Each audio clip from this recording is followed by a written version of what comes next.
Bonjour à toutes et à tous, bienvenue pour une nouvelle vidéo Parole en action. Cette semaine, dans le cadre de l'école du sabbat, nous sommes dans le contexte où le peuple vient de passer alliance avec Dieu et il s'est engagé dans 3 domaines particuliers. Le premier, c'est de ne pas se marier avec des gens qui observent des idoles. Ensuite, c'est observer le sabbat. Et le troisième point, c'est prendre soin du temple et de son personnel par la dîme et les offrandes. Et nous voyons dans le chapitre 13 que Néhémie revient suite à une absence. Et à son retour, ce qu'il découvre est tout le contraire. Le temple est délaissé, les gens n'observent pas le sabbat. Ce texte m'interpelle dans 2 domaines. D'abord, quand nous sommes leaders, qu'est-ce que nous mettons en place quand nous ne sommes plus là par rapport à la relève? Comment est-ce que les gens qui vont être présents en notre absence, nous pouvons leur faire confiance?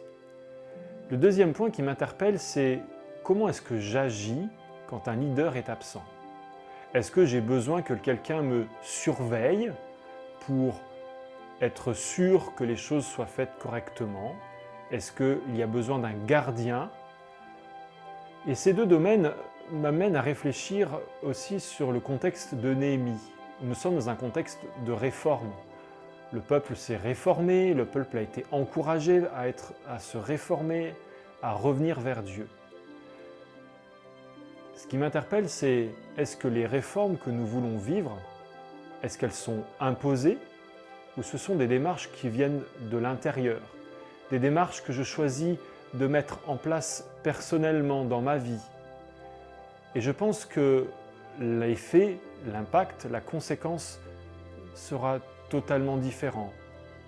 Est-ce que c'est quelque chose extérieur à moi ou qui vient de moi? Cela me fait penser à un slogan publicitaire. Ce qui se vit à l'intérieur se voit à l'extérieur. Alors si nous avons nous aussi dans nos vies le besoin de réformer certaines choses, que cela vienne de l'intérieur, guidé par l'esprit, et non pas imposé par l'extérieur, au risque que quand les gens qui nous imposent ces réformes et qui ne sont plus là, nous ne fassions plus les choses correctement. Que vous puissiez tout au long de cette semaine réfléchir à ce que voulez-vous vivre personnellement et que le Seigneur puisse vous guider dans cela. Bonne semaine.